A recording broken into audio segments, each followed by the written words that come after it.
friendship that'll never ever end.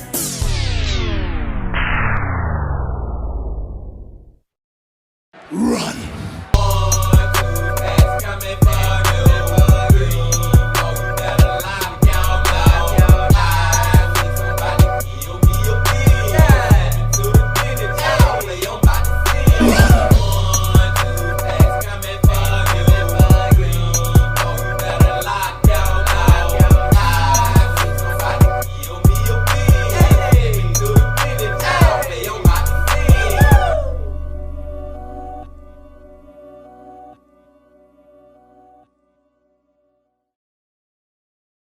It's a beautiful day in the neighborhood. Reaction Beanie Yo 547. In the neighborhood. My brothers and sisters. It is the middle of the week once again, Bean Team. So y'all know who we're about to go back to. Mike from that chapter. That Chapter Wednesdays, y'all. It is always a delight when we get to go back to Mike. And the title of this video is Police Discover Missing Irish Women Led to a Serial Killer. Now, I think Mike left a word out in this title, y'all. I think it's supposed to say Police Discover Missing Irish Women that led to a serial killer. You know what I'm saying? But all I can say is I hope that this serial killer is caught first and foremost, and I hope that his ass or she, whoever he or she, go to jail for the rest of their life. I hope they don't be found not guilty and all that other BS. You know what I'm saying? I hope they get the life sentence or the death penalty. Long story short, short story long. But I don't know, y'all. But we're about to see. But before we see, my brothers and sisters, y'all know what y'all got to do. Get whatever you may need. Get what you need, please. Another That Chapter Wednesday. Y'all got what y'all need. Y'all ready to go? Then let's go. Hey you, and welcome. My name is Mike, and in this old video, we are staying close to home. My home. That is, because Jesus, we're in Ireland for this one. This is the story of Ireland's greatest mystery. It's really up there. It's kind of underrated as mysteries go. Though even mystery is one of them kind of sorta, because either we have no clue what happened and these people just vanished off the face of the earth, or we have sort of an idea, but neither option is, very palatable. During the 90s, a number of women vanished off the face of the earth. This all happened in this one area of Eastern Ireland, all in the province of Leinster. Eventually, this whole case was dubbed by the media Ireland's Vanishing Triangle. Now, to note, who makes up the victims of Ireland's Vanishing Triangle, it kind of changes depending on who you ask and what source you're using, but I'm going to focus on the 6 primary cases that made up Operation Trace, which was the police's operation to try and investigate what actually happened in each of these mysterious and eerie disappearances. I also want to shout out the main source for this old video. That is the book Missing Presumed by Alan Bailey. He's a former police officer who was involved in this case. You might remember I also used another one of his books for the Grange Gorman murders video I covered last year. Pretty good. If you're looking for more, always, of course, check it out. Before we get into it, if stories further dark, I'm talking true crime, I'm talking scary unsolved mysteries, I'm talking horror stories, that kind of thing is also your kind of thing, please subscribe because you'll see it every week. Now, let's give it a go. Let's give it a go. And get whatever you may need. And I don't like how we started off with this, y'all, because it sounds like we going down another unsolved mystery rabbit hole, man. And we finna hear 6 different cases, and I promise you at the end of this, we all gonna pretty much be able to come to an agreement that whoever did this to these 6 women, it was one person, or you know what I'm saying, it's all tied together. Even if it's multiple people, it was the same group of people, or it was the same person who did this to all 6 of them. I bet we come to that agreement, but let's check it out. So to set the scene for the majority of this case and the cases within, it takes place in the east of the Republic of Ireland, all in Leinster, from Louth in the north down to Wexford in the south. Leinster is the most populated part of Ireland, Dublin, sort of right there in the middle. And also just to note kind of a bit of context of what was going on in the country at the time, which is just during the entirety of the 90s. It was a time of great change in the Republic of Ireland. Ireland has always historically been a pretty poor country, even after gaining our independence, like pretty much right up until 1973 when Ireland joined the European Union. That's when kind of things started getting better and better. Then from the late 80s basically onward, Ireland experienced like a rapid period of economic growth. It went from like one of the poorest countries in Europe to one of the richest countries in Europe really, really rapidly. That period was called a Celtic Tiger. There was a number of reasons why Ireland went from poor to rich so soon. One of the main reasons was we had very pro-business tax rates, maybe a little bit too pro, but also education system around is quite good. English-speaking workforce, it's halfway between the USA and Europe, and then as part of the European Union, kind of the economy just like exploded. Shit hit the fan in 2008, but we're not quite gonna get there. Wanking bankers. The point is, people in this time period I'm talking about went from having no money to a lot of money very, very quickly. You know, they were buying houses, they were going on the vacations outside of the country and across the world. They were traveling quite a lot because jobs were everywhere. So people were very mobile at the time. Folk weren't really staying at home as much, for the most part. One woman who didn't stay at home, and is chronologically the first case in Ireland's Vanishing Triangle, that was Annie McCarrick. Annie was the daughter of Irish parents, but she herself was actually born and raised on Long Island, New York. Her parents had emigrated to the city of Bayport, right in the middle on the south shore of Long Island. And this city was home to a lot of Irish people when she was there. So Annie, an Irish American growing up surrounded by other Irish people, it would only make sense that one day, one of those days, lads, she's gonna want to get home and see the motherland, or fatherland. I don't know how to decide that. Whatever, you know, one of them. So it was in 1987, she actually made the trek across the Atlantic and she arrived back in Ireland. This was part of a school tour, on a school trip, and she was there. She head over heels. She absolutely fell in love with the country, and when she went back to America after this little school tour vacation thing, she literally told her parents, like, that's me. That's where I'm going. See you later. And I just gotta say real quick, I want to speak on Ireland just from my standpoint, y'all. Ireland is one of those places that I do want to visit. You know what I'm saying? It's on my bucket list. And also, for some reason, I feel like all Irish people are just cool as fuck. You know what I'm saying? They just feel like people I can just get whatever I may need with and just chill and talk crazy or do whatever like I talk to y'all, man. And it's the same with Australians. I'll say Irish people, Australians, and I know it's assholes everywhere. I know it's good and bad people everywhere, but I'm just saying, man, from my viewpoint, they just look like cool freaking people. And I can understand her wanting to go back to where where part of her originated from. You know what I'm saying? She Irish American, and she like Ireland. I can understand it. Stupid looking at this camera. I'll look at you instead. She first moved kind of permanently to Ireland in 1988, a year after she finished school. She went to study in St. Pat's in Drumcondra and then the other St. Pat's in Maynooth. She was studying to be a teacher. A lot of people who want to be teachers in Ireland, they go to those schools, like my own mother did. At one point she did return to New York just to kind of finish up her education, but it was in 1992 that Annie finally said, "Sinead, I'm moving there." And sure, why wouldn't you? She wanted to be a teacher here and nothing would stop her. She left New York City for the last time in January of 1993 and she settled in Sandymount, south side of Dublin. And she already had a big gang of mates here from her previous time studying, so she was kind of good to go. She settled in right away. The day before Annie vanished was the 25th of March 1993. This was about 2 months after she had moved over. That day, Annie was working. She was still studying, to be a teacher, so she had a part-time job in a cafe. Apparently she was well loved. Everybody loved this very sweet American girl who's working in this cafe. Then that evening she went to a friend's place before returning home. See, she was arranging for her mother who was due to come visit in a couple of weeks. Her mother was due to come over in the April. So then that next morning, which was Friday the 26th of March 1993, Annie was yapping away with her mates, that morning. Now both her two housemates are Irish and they're planning on going back to their own hometown for the weekend. They'd go back down the country. So that would leave Annie in the apartment by herself for pretty much the entirety of the weekend. But she had plans that weekend. She was actually getting ready to have some friends over for dinner on that Saturday night.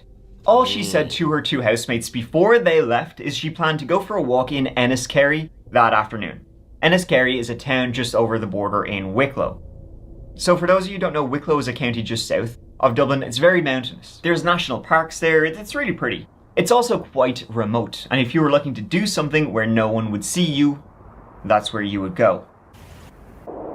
We'll come back to Wicklow later on because more parts of the story will take us there. And so, Annie was heading off for a walk in this picturesque town in Wicklow, and she never came back. Annie would only be noticed to be missing the following day, which was the Saturday, when her flatmates rang, nobody answered, and then the guests she was supposed to have over for dinner called. And what we know about the Friday, which was the day she went missing, that morning she went to a nearby supermarket to buy some groceries and stuff like that for the dinner, you know, the dinner she was supposed to have when her friends came over the next day. She went to a bank, and she was seen in the bank on CCTV. She then went home back to her own apartment. She rang up a friend asking if this friend would go for a walk with her in Enniskerry, but the friend couldn't make it. They'd usually go for walks together, but this friend had injured their ankle, so Annie would be going alone, and so she went alone. She was seen getting the bus. She was actually seen by multiple people that day, but somewhere in Enniskerry on this walk, just vanished. What the walk was, what her exact route was, we kind of still don't really know. Now, one possible sighting of Annie was at a pub called Johnny Fox's. It's actually a pretty well-known pub. Apparently, it's the highest pub in Ireland. Now, it's a good bit from Enniskerry. It'd probably be about 40 minutes to an hour walk from where she said she was going. But the doorman at this pub said he thought she came in. He said it was an American. He said he looked like her. He couldn't be 100% sure, but it's kind of widely believed that it was her. That she came in, he stopped her at the door and said, you know, there's a cover charge that particular night, so she said, oh, sorry. And then a man behind this woman, who could have been Annie, paid for her in. The doorman said she looked around and thanked him, but it didn't look like they knew each other. He was just a kind stranger who was paying like the £5 at the time that it would have been in to get into the pub. The doorman said they both then walked in, didn't see them then again for the rest of the night. The search I don't know, y'all. Do y'all believe that was her at this pub, man? Because I'm just wondering, like, why was she at the pub? You know what I'm saying? Like I think Mike said it was like 40 miles away from where she was originally taking her walk at. I don't know, man. This one's just already strange all the way around. Searches that followed would lead nowhere, and her family came over and looked for 2 months around Wicklow and found nothing. Now, one friend of Annie's would say she had confided in them shortly before she disappeared that she had some trouble with a man, but I'm not sure if she actually met anybody in Enniskerry. She had travelled alone, and she had asked a friend to come with her, so it's not like she would, be planning on meeting somebody else if her friend was coming with her. She had plans for that weekend for, cooking dinner, so I don't think there was anything voluntary or expected about what happened to Annie, whatever it was. So here's one theory that the police have, and this was allegedly told to them by a confidential informant, is that Annie did in fact go to Johnny Fox's pub, and there she met a guy who was in the IRA, if you can believe that. He was actually the guy who was walking in behind Annie and paid for the cover charge into the bar. So in the bar, Annie and this guy are yapping away and they're drinking together, and I guess to kind of impress her, he starts telling her about all of the terrorism he's doing as a member of the IRA and all that kind of stuff. Then as the night goes on, he realizes probably shouldn't have told her all of the, terrorist stuff that I'm doing. So then he has this bright idea. Well, he offers to drive Annie home back to her house in Sandymount, and he doesn't drive her home. Once he gets out to a remote spot, he kills her, and he dumps her in the Wicklow or Dublin mountains. That was one story that was given to the police by a confidential informant about what really happened to Annie McCarrick, but who knows if there's any truth to that at all. Who knows whatever happened to her? She just went for a walk in this beautiful place that she'd been to many times before, and then she just vanished. It certainly wasn't of her own volition. She had plans for that weekend. She was excited for her mother to become visiting in a couple of weeks. In fact, after she had gone to the store and dropped her groceries back at her house, she hadn't even unpacked the groceries. She'd kind of just left them inside the door and then headed off to catch the bus. So it seemed like she was kind of, expecting to be right back. Who she encountered out there, in Wicklow. What's called the Garden of Ireland. We don't know. Later investigation. I don't know, man. I just gotta say that informant, that confidential informant, whoever made it, I'm gonna say made up because it sound made up. Talking about that she was talking to an IRA guy who was doing all this terrorism and stuff. Then he realized, oh, I told you all this stuff. Now I gotta kill you. I don't believe that damn story, y'all. I don't believe that at all. by the Gardaí, the police, would deem a lot of those sightings in Enniskerry as unreliable. They would say it wouldn't have been her that night at Johnny Fox's. The weather was shite, it was wet and windy. The doorman simply saw somebody else. There was another sighting of Annie in Enniskerry in a cafe. Nope, the police would say it was not her. Information would be revealed that shortly before Annie disappeared, she'd been assaulted by a man she knew. Apparently that was never followed up on. The police are now focusing their investigation on the disappearance of Annie McCarrick in Sandymount, where she was living, not in Enniskerry where it's believed she went. It seems the police are chasing their tail at this point with the sightings and with the not-so sightings, cases of mistaken identity or whatever. It seems there was a lot of incompetence from Jump Street, and the case ain't getting any warmer. This case is about people vanish. Yeah, that was that is a very, very, very cold case, y'all. That's one of the ones where it's like, man, the only way we can maybe solve her disappearance and the disappearance is by solving some of these other women disappearances. Cause that one is ice cold. I don't even know where you begin at. You know, who did they encounter? In almost all of these, people who on the surface seemed friendly. Nice to meet you. When underneath there was something very, very different. You know, your private information can go to places it absolutely... You wouldn't be having it. It should not. You'd be shocked. It's shocking, like where every detail about you can... Okay, I think Mike hitting us with his commercial, y'all. Yeah, Mike hit us with his commercial. But, man, listen.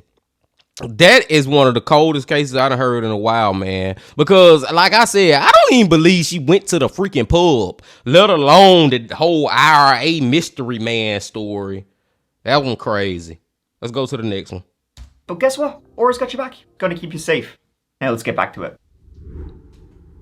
Back to it. Much like Annie McCarrick, Josephine, who went by Jojo Dullard, she too worked as a waitress in a cafe. Though not in Dublin, she lived and worked in the small town of Callan. This is in County Kilkenny, about 90 minutes from Dublin.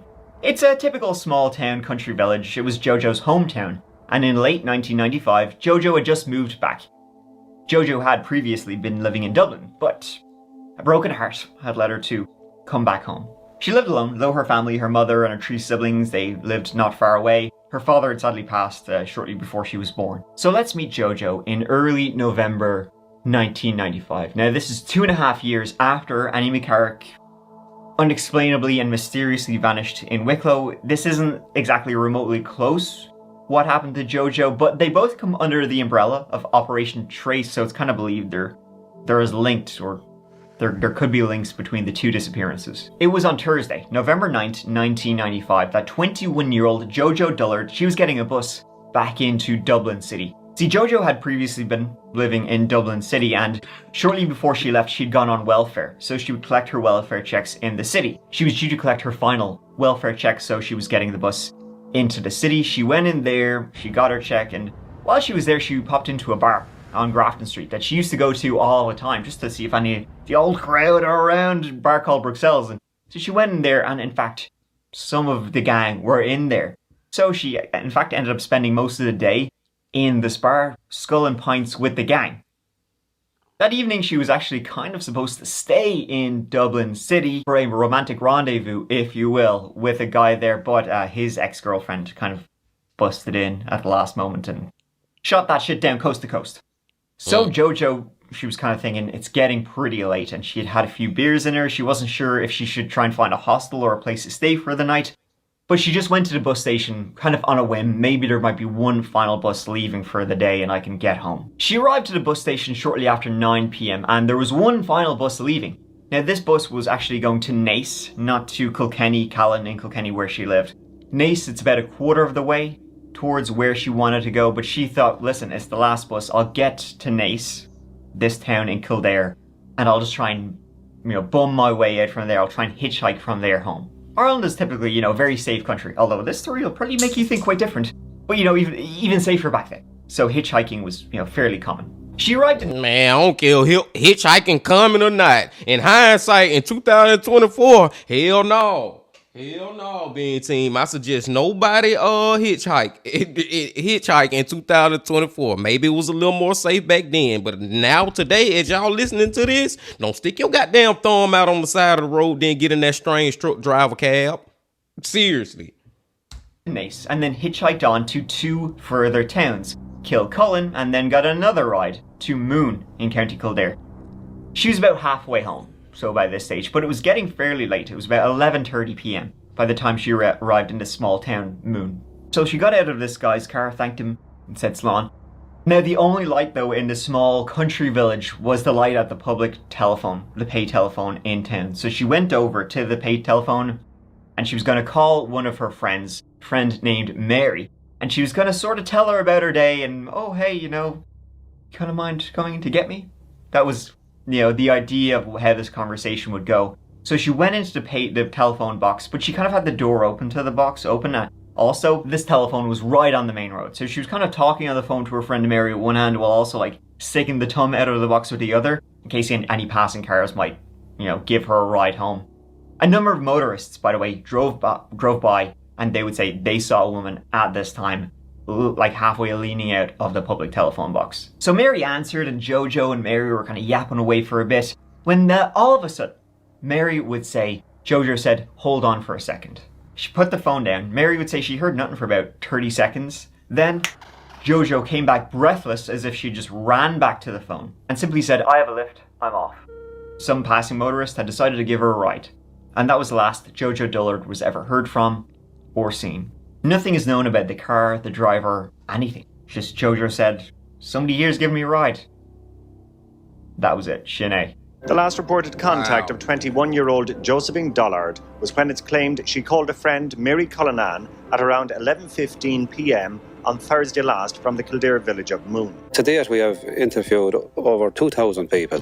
We have taken approximately 500 statements. Now, some things were weird about that night. One was a witness saw a woman running from the telephone box to a car, a Toyota Carina, which was a popular car around that time. She said she saw this woman running to this Toyota, which obviously pulled over to give her a lift. But the woman got into the rear of the car, not into the passenger seat, which would maybe lead you to believe there were multiple people inside this vehicle, or there could have been just like shite on the passenger seat. More likely, though, there could have been somebody else in there, in the car Jojo got into. Then later, a number of people in the next town over from Moon, a town called Castledermot, they would say they saw a woman matching Jojo Dullard's description just walking through the main street. Then finally, a taxi driver would report to police that he saw a woman sprinting, booking it, out of a car in a town called Kilmacow in the early hours of the 10th of November. Now this was about 1 a.m. and Kilmacow is about an hour from Moon, so the timeline actually perfectly matches up with, you know, if Jojo had gotten into the car, she would be in this town at this time. He said he saw this woman, possibly matching Jojo Dullard's description, sprinting out of a car. 2 men got out of the car, ran after her, dragged her back in, and then sped off. Hundreds of volunteers searched for weeks, but nothing of Jojo's was ever found. Now, public pleas went out. This was on the telly. It was everywhere. 2 of the people who gave Jojo Dullard a ride, who she was hitchhiking with, came forward. The first guy who drove her to the first town, and then the next guy who drove her to Moon, dropped her off at Moon. They both came forward to the guards and said, yeah, you know, whatever you want to know. Whoever Jojo got in with that last car, they never came forward. Fiona Pender was the next woman to vanish in Ireland's Vanishing Triangle, though very, very different, in a very different way and a very different place from both Annie and Jojo. Hold on, before we go to the next woman, man, I just gotta say, as far as like Jojo, it was almost like a 3 strikes you out type of thing. She got away with the first 2 dudes that she hitchhiked with, but the last one, that was the end of the road. That was the strikeout. You know what I'm saying, man? And we might as well add that one to the case like Annie. Like I was saying, was Annie, like with Annie, man, that's a cold case, man. It is cold. Like, we don't know what the freak. We have no evidence that what could have freaking happened to that young lady, man. And it's also like, too, the police, like, are all these, and we haven't watched all of it yet, so I'm just wondering now. It's just something that I'm wondering, like, is it gonna be a reoccurring thing the whole time? Well, we don't have nothing to go on, and that's why the police are all putting this in the same category just because they ain't got no evidence. You know what I'm saying, man? Is that what we getting at? Are all these cases we just gonna be sitting back like, I don't know what happened to these women? I hope not. I hope we get some type of evidence that lead us to somebody or somebodies. Let's find out about this beautiful lady. Let's go. Fiona was 25 years of age and she lived in Tullamore, County Offaly. Fiona lived with her boyfriend, John, and was pregnant. Baba common, ETA 8 weeks. She was, by all accounts, an excellent hairdresser and an even better motorcyclist. Apparently in the local motorcycle group club, she was like #1 at riding hog. In fact, that's where she met John, in a motorcycle club. Though about a year before our story takes place, she had actually kind of sworn off motorcycles. See, her brother had sadly passed away in a motorbike accident, and ever since her brother died, who left behind, his partner, a 3-year-old kid, Fiona kind of swore off. She said she would never get on a motorcycle ever again. The death of her brother really affected her incredibly deeply. Fiona and John, they actually said they couldn't live in Tullamore anymore. They ended up moving to London for a while. But John, he was homesick. Family, the farm, all that kind of stuff back in Tullamore. So Fiona and John, then they moved back to her hometown. On Thursday, August 22nd, 1996, Fiona spent the day with her parents. They were going around, they were baby shopping for clothes and all that kind of stuff. And then they dropped her back at her apartment that she lived in with her man John that evening. On the Friday morning, John, he was Audi 5000. He had to be up and out for work. He was up at like 6 a.m. and out the door early. Now, John would say that morning, she was up, Fiona was up, but she was complaining of a heartburn as he was leaving. But that was it. He walked out the door and he didn't see her again. No one saw her again. Her parents popped by the apartment that day twice. Both of them separately popped by, and both would say they saw the curtains drawn. So they assumed Fiona was resting, pregnancy stuff, but they didn't, see anything else weird. The house, the apartment was dark the entire time. John actually spent that night with his own parents back in their house, so nobody noticed anything weird in the apartment or noticed Fiona was missing that day. Fiona was only noticed missing the next day, which was the Saturday. The apartment was empty, and when the police searched it, when she was reported missing, they found nothing out of the ordinary, no signs of a disturbance, no signs of violence, nothing missing whatsoever. In fact, the only thing that was missing was some of Fiona's clothes, which is kind of what it's believed she would have put on and headed out for the day. Now, I already know what you're thinking. The last person to see her, John. He just happens to be the last person to see her that morning, and then he just coincidentally happens to spend that night in his parents' home. What are the odds of that? But yeah, no, the police searched it. They searched everywhere. No signs of violence in the house. Okay, for it to be no signs of violence, nothing found in the house, then we kind of inclined to believe that she left on her own, right? This one, man, all these are crazy, y'all. This one just as crazy as the first two, with this no clue type ish. You know what I'm saying, man? And this one here a little different also, because the first two, as far as Annie and JoJo, they was potentially kidnapped, out in the streets, out in public. But for this one, it's maybe she was coerced into going out in public. Maybe somebody came to her house, or maybe she agreed to meet somebody. You know what I'm saying, man? It wasn't just no stranger. Maybe she actually knew somebody that she was going to go see, and that somebody was not the person that she thought they was. I don't know, y'all. My brain all scribbled and scrambled right now. Huge search was carried out. Fiona was popular in town and heavily pregnant at the time. There were more sightings of her around town, but none were concrete at all. They could have been from previous days, or they got the timeline mixed up. In fact, regarding whatever happened to Fiona, nothing happened for 12 years until somebody found something that's really eerie and really, really creepy. In 2008, 12 years after Fiona vanished, a hiker found something really strange in the nearby mountains. This is in the Slieve Bloom Mountains, which are just outside of Tullamore. And in the Slieve Bloom Mountains is Slieve Bloom Way. It's like a trail you can go on that takes you through the mountains. The hiker was going there through one day, beautiful summer's day, and they saw just off the trail a makeshift cross. On the cross was written, "Fiona Pender buried here, Thursday, August 22nd, 1996. A huge search was done of the area, but nothing was found. No burial. Unfortunately, despite significant efforts and large-scale investigations down the years, we have not been successful to date in recovering Fiona. However, the Gardaí said they don't believe that to be a hoax. They think it is legit, that this is a sign of guilt from the killer, that they wrote this and they left it there, dumping her body in the mountains. So that's really eerie and really creepy, and as I said, the police, the Gardaí, believe it to be not just a random person did it. But there's two things that are really interesting about that. One is that John said he last seen Fiona on the morning as he was heading out to work on August 23rd. But the cross says buried here August 22nd.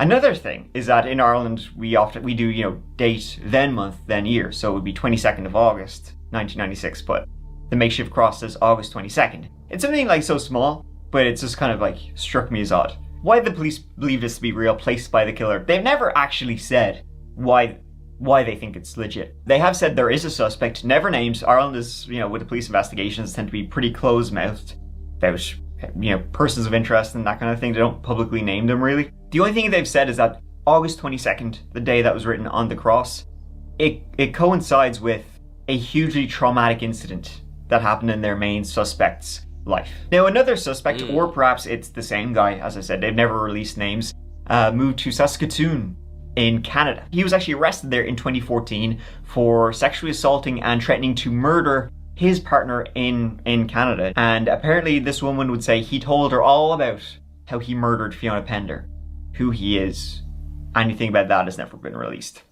I think it goes without saying that one suspect in the disappearance of Fiona Pender was John, her partner.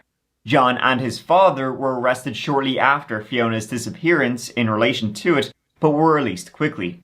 John also moved to Canada, to Saskatoon, if you can believe that. Now, some people out there might speculate that perhaps he was the same person who was arrested in Saskatoon that I just mentioned, but I couldn't possibly speculate myself, of course. The man in Saskatoon who was arrested was never convicted of any crimes, so he cannot be named. He did move to Canada 4 years after the cross was found, and again, it kind of just rings a bell that the date on the cross says one thing and John says another. It's kind of weird. A really fun sister to have, looking back, I have nothing but good memories of a childhood with her.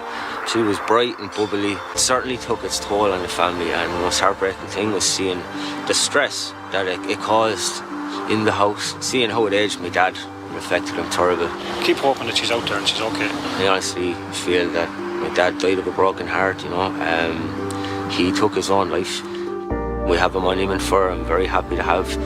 And it's a great place to pay respects here. And I don't know, y'all. It's like, if I had to choose, I don't think John did it. I don't think John had nothing to do with it. If I just had to just pick a side, I would go on the side that he ain't have nothing to do with it. But I can understand why people would be looking at him with like this. You know what I'm saying? Looking at him with that one eye closed, that one eye open, like, I don't know now. There's a lot of little weird stuff going on with you, John. Why you the last one to see her, John? And I wish if we could just find out why she left the house, that would help us get closer to her killer. But this one was the most strange one, with the cross left in the mountains. You know what I'm saying? Out of the first three that we have heard about. But there's just another one of those that just seemed like a cold ass case, man. I'm hoping by the time we get to the end of this, we can try to pinpoint this to somebody. Mike, give us somebody, please.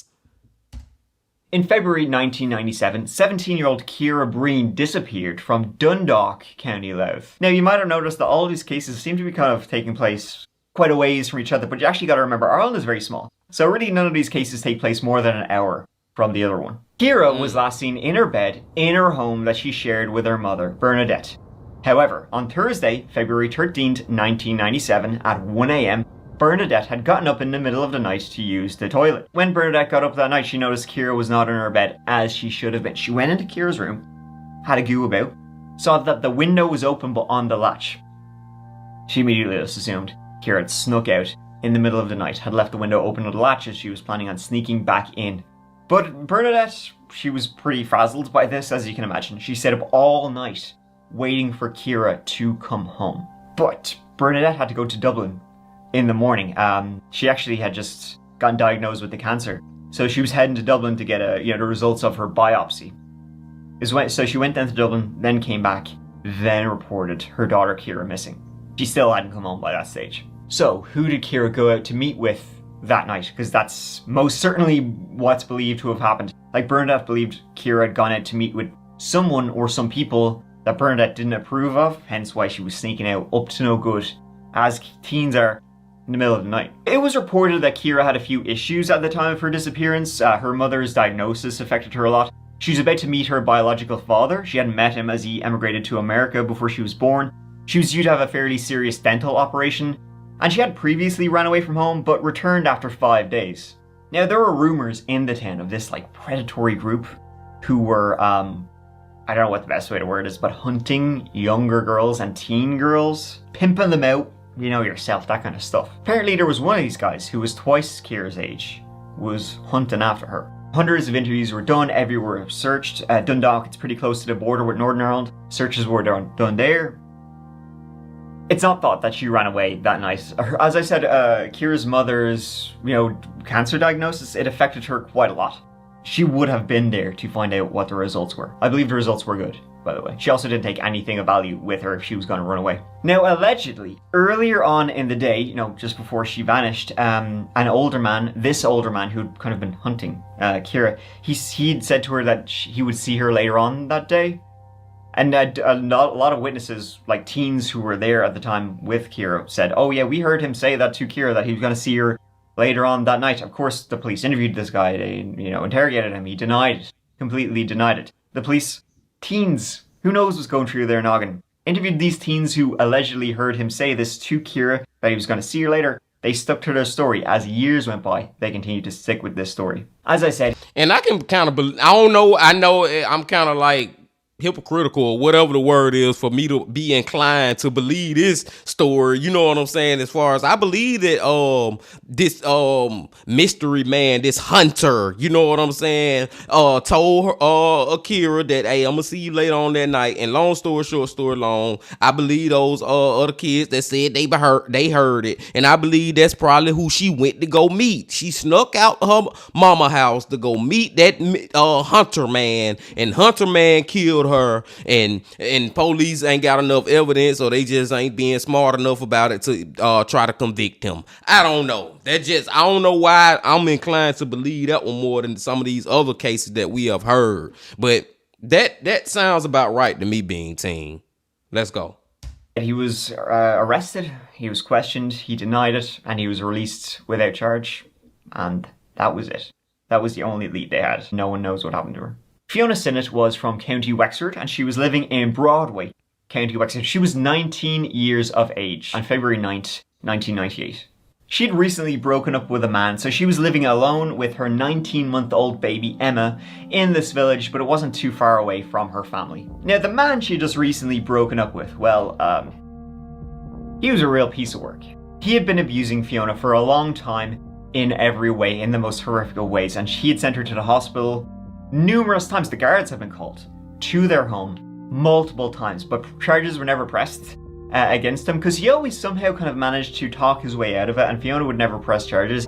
Like, he would say, you know what, she's just provoking me. She's bringing out the worst of me. Can you believe it? It's kind of her fault, really, and he's only beating 7 shades of shite out of her because he loves her so much. He just cares too much. That's his problem. One of those. That is crazy, man. That would never fly in the United States. Like, the domestic violence is one of the number one reasons why a man will go to jail in a relationship with a woman. I'm serious, man. Like, they don't play about that over here, even if she not wanting to press charges. Just the fact that this man sending you to the hospital and you letting the hospital know, the doctors and all that know, the nurses, they know that your boyfriend is the one who beating on you. Shit, the boyfriend better not show up at that hospital, because I'm telling you who will show up. 911, the freaking police. That's crazy. It was on February 8, 1998 that Fiona was going to the local pub to meet up with some friends and have a few drinks. Her 11-month-old daughter Emma was with her ex-partner Sean with his parents that evening. In fact, her baby daddy Sean, he popped in too. They had been together for a few years previously, but they obviously broken up. Anyways, that night, Fiona's there with her friends and they're drinking pints, and her friends noticed that Fiona seemed like she was in pain. She was complaining and like kind of wincing about this pain in her upper chest and in her upper arm. Now, it's believed this could have been from like the abuse she had suffered at the hands of her ex-boyfriend, but she was kind of complaining about that all night, but kind of brushing off when they would ask what's wrong with her. Then at closing time, Fiona left the pub to walk a quarter-mile home. Some people say they seen her walking alone. Other people said they seen her walking with Sean, that he said, he came up to her and said, oh hey, I'll walk you home. Screams were later reported coming, but nobody chose to investigate what those screams were. Sean would of course later be questioned in regards to her disappearance, and he would say he walked her home. They went in the door. She went straight to bed because of the pain she was in. She went straight in onto the lava, and then he said he crashed on the couch that night. Next morning, he said he woke up, he went into her room, he said she was there, she was awake, but she still had this horrible pain, and she couldn't shake it, so she said she was going to go to the doctors to have a go with this, see what's the matter. Sean said he just gave her some money, some cash to try and get the bus to the doctors, and then he said he left. His mom was waiting outside to pick him up and take him home back to where he lived with his parents, and they were looking after his daughter Emma as well. Fiona never went to any doctors that day. In fact, she was never seen again. Fiona wasn't actually reported missing for 9 days, if you can believe. Wow. Now, Fiona was kind of known to go around and go to visit different cities and go and stay with friends, so her parents didn't really just think it was that weird, but they also didn't know she was missing until all that time had passed. What was really weird, besides what I just said, and I'll get back to that, is that when the Gardaí went to Fiona Sinnott's home to see her, see if they could find out where she gone, they searched her place.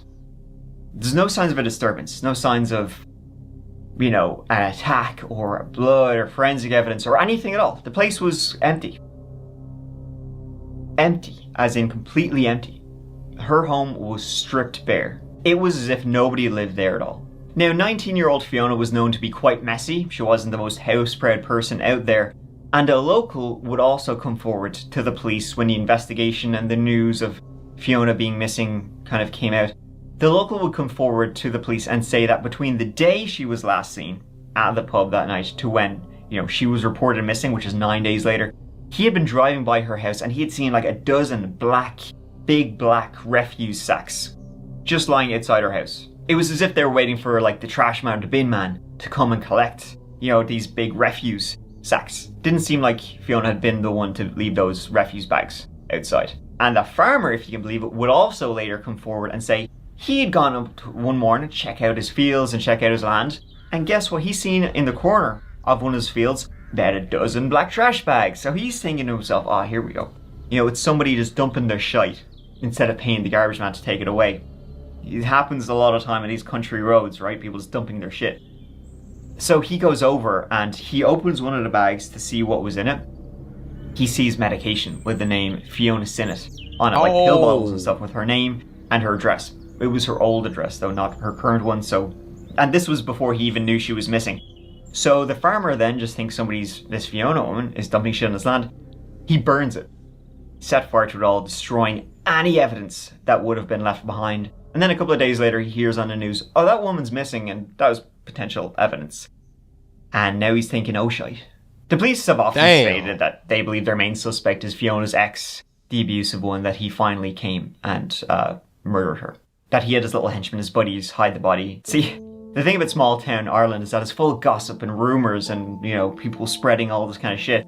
There's a lot of rumours went on about what actually happened to Fiona, that her body had been dumped in a lake, and police went and searched all the lakes, and they didn't find her. A quarry.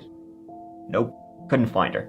People on their deathbed saying, I believe she was buried. I heard, that she was buried in this field, and they were too scared to say this one they were alive, but now that I'm about to die, I'll tell you. Police went and searched the field. They found nothing. There's a few theories about what really happened to Fiona. I mean, screams were heard. Also, Sean's family didn't report her missing to anybody. So, Sean's family had Emma, Fiona's daughter. They never kind of thought it was weird that Fiona never came to collect her when she should have. In fact, her own family didn't know she was missing. So they would have known before her own family knew she was missing. When she never arrived to collect her daughter. They never interacted with Fiona's family. They never did anything kind of media related to help, get the word out there about the fact that she was missing and nobody knew what happened. See, one of the things I found... Yeah, it is a little weird that Sean's side of the family being real, kind of like secretive, so to speak, or whatever, and not even panicking that she not coming to pick up her daughter. You know what I'm saying, man? But another thing I just want to throw out there too, y'all, is that all these stories make all these stories so effed up too, is you got so many different people claiming that they seen, so many different witnesses claiming that they seen or heard this and that, and half of them lying without even knowing they lying. Some of them, it be a figment of their imagination of them thinking that they seen this person over here in this spot, seeing that. But now the police got to take them into account. Then you got to take the assholes, and they are out there, y'all, the ones who just try to say that they witnesses and make up these crazy stories knowing damn well they ain't never seen that woman a day in their life. You know what I'm saying? So it just make it so much more crazy when you got all these different rumors and stuff out there. This is another crazy one. This has just been all the way crazy. Really confusing about researching the story of Fiona Sinnott is, and I used The Missing Presumed by Alan Bailey and also The Vanishing Triangle by Claire McGowan as sources for the story, is both books describe Sean Carroll and the abusive ex as two completely different people. But you should also know that the abusive ex, as Fiona never pressed any charges, was never convicted of anything, the bar for defamation in Ireland, it's also quite low. I don't know, I can't possibly speculate about any exes Fiona would have had. But another thing, much like in the story of the other Fiona Pender, is that something really, really weird happened years after she was last seen. In 2008, a plaque was commissioned to celebrate Fiona's life, and it was placed in a nearby cemetery to where she lived. The day before the plaque was due to be unveiled, it was stolen. Yesterday afternoon, workmen erected a marble plaque in memory of 19-year-old Fiona Sinnott, missing since February 1998. The plaque was to be blessed and unveiled today, but family members discovered this morning at 9:30 the plaque had been stolen. It was a big blow for us now for that to happen for us today, you know. Yeah, but we won't give up. Her memory is going to be alive and it's going to stay alive. The police believe it was stolen by either the killer or someone acting on the killer's behalf. This seems to be a case of everybody knows who did it, they just can't prove it. Deirdre Jacob was 18 years of age, living in New... And the last thing I gotta say about that Fiona case is, I wouldn't be surprised if it's Sean or the ex-boyfriend. You know what I'm saying? I would not be surprised in the slightest. But let's get to the last one. Newbridge, County Kildare. Well, okay, she wasn't actually living there. See, this was in July 1998, and this was back home. She was back home in her family house for the summer break because she was actually studying in London at St. Mary's University. She was studying to be a teacher there. So that's where she would be during the semester, but she was off during summer vacation. At about 3 p.m. on Wednesday, July 28, 1998, Deirdre Jacob was seen for the last time right outside her own house. She was seen by a neighbour like she was just walking in. Then 3 hours later, at around 6 p.m, her mother comes home from work, finds out Deirdre is not where she should be, in the house. That day, Deirdre had to do some chores around the home. She went to a bank. She had to pay for her rent. Over in London, she went to visit her grandmother, Bridget. And then she was seen walking back towards her house by multiple people. Hey, Deirdre, all that sort of stuff. A neighbour was the last person to see her, and he said he spotted her just outside her own front gate. She was, so there was her house and then a road, and then he seen Deirdre standing just on the other side of the road from her house, as if waiting, you know, as if cars were coming so she could cross. And that was it. Doesn't seem like she got into her house. That evening, a search began for her, because this was really, really weird. Deirdre was only home for a couple of weeks, and she was known as, like, incredibly dependable. It was within an hour of them noticing she's not where she should be, that they began searching for her in Newbridge. Unlike some of the other cases with maybe links to shady folk, Deirdre had none. Last seen on a beautiful summer's day on her own doorstep. A huge search was done, but nothing was found. The prevailing... And see, this one make this one crazy, y'all. The fact that they realized an hour later that she was missing and started looking for her and still can't find her. You know what I'm saying? Because the one right before this, it was 9 days before she was even reported missing, Fiona. But Deirdre, they know they got right on it and still don't know where she went or what happened to her. The prevailing theory about what actually happened to Deirdre Jacob was that a opportunistic predator had just been driving by and abducted her. Either waiting or otherwise. Like, this had been, the police believed that this had been pre-planned. Not like somebody was stalking Deirdre specifically, but a predator had been out there, like driving in a car or in a van, looking determined to get someone. Deirdre just happened to be unlucky enough to be the one who got.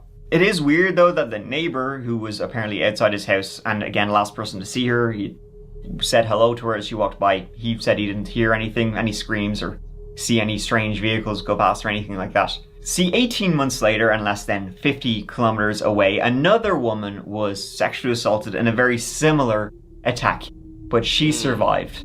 The guy who did that was named Larry Murphy. He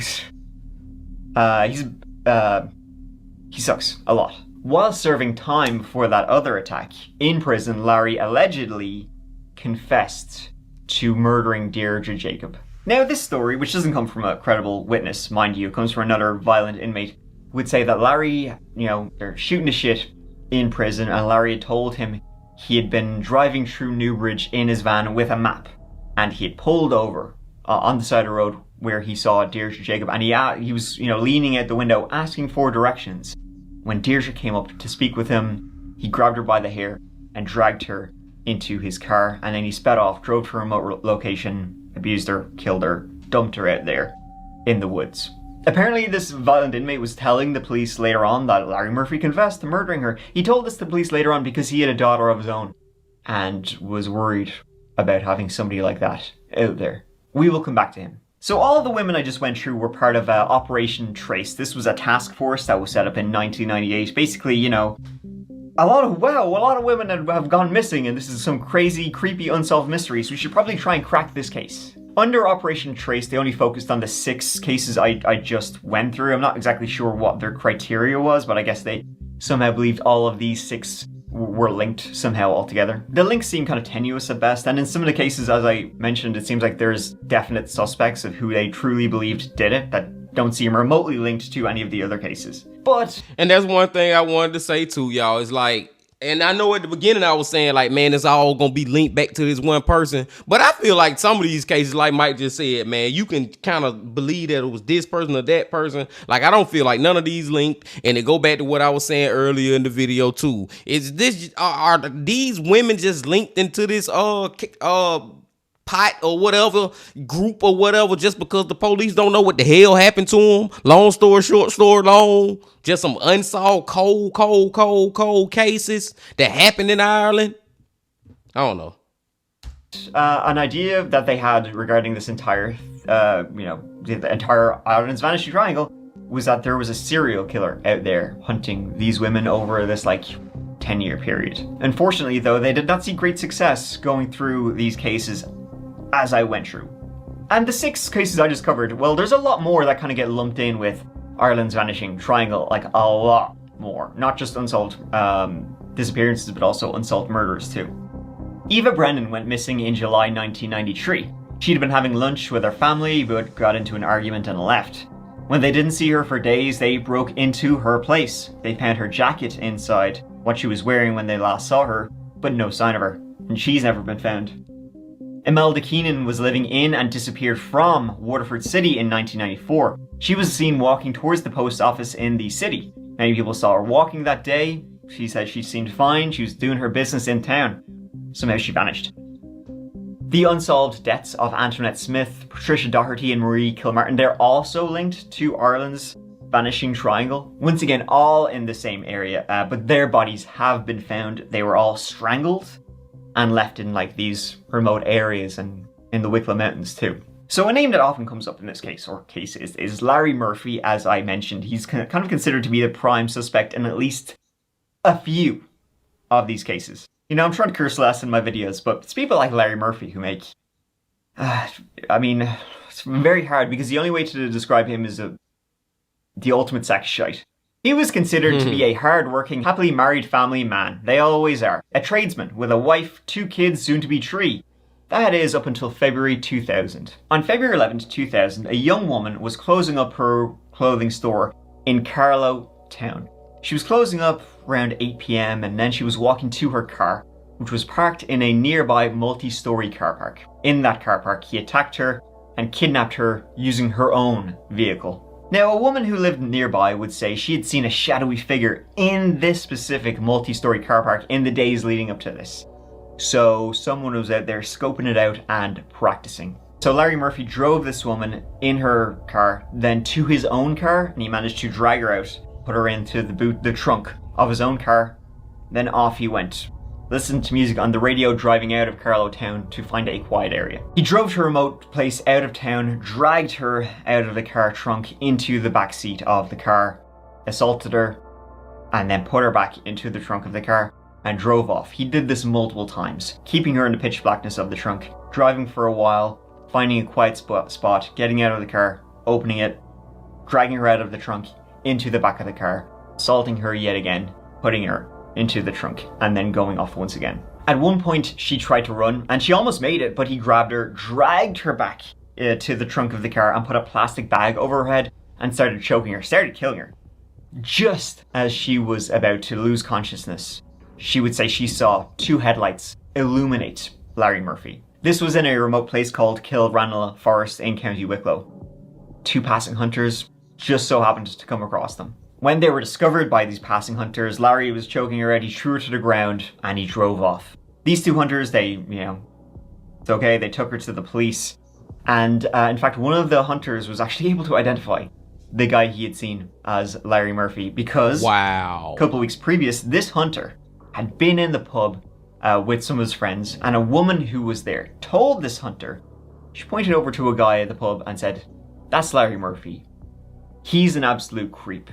She told him that previously he had been staring at her all night, he had been following her around, she even believed at one point he tried to sexually assault her, and that he was known as basically an incredibly creepy piece of shit by basically everyone in the area. So it was incredibly easy to identify who this was, and he was soon arrested in his own home by the police. 35-year-old Larry Murphy would even admit what he had done, but say it wasn't pre-planned, and it certainly was, and he would say it was even consensual after a while, and that he was remorseful. I mean, whatever he figured would get him one of them lighter sentences. Am I right? He would get sentenced to 15 years in prison. He would end up serving less than 10, and people were pretty outraged by this.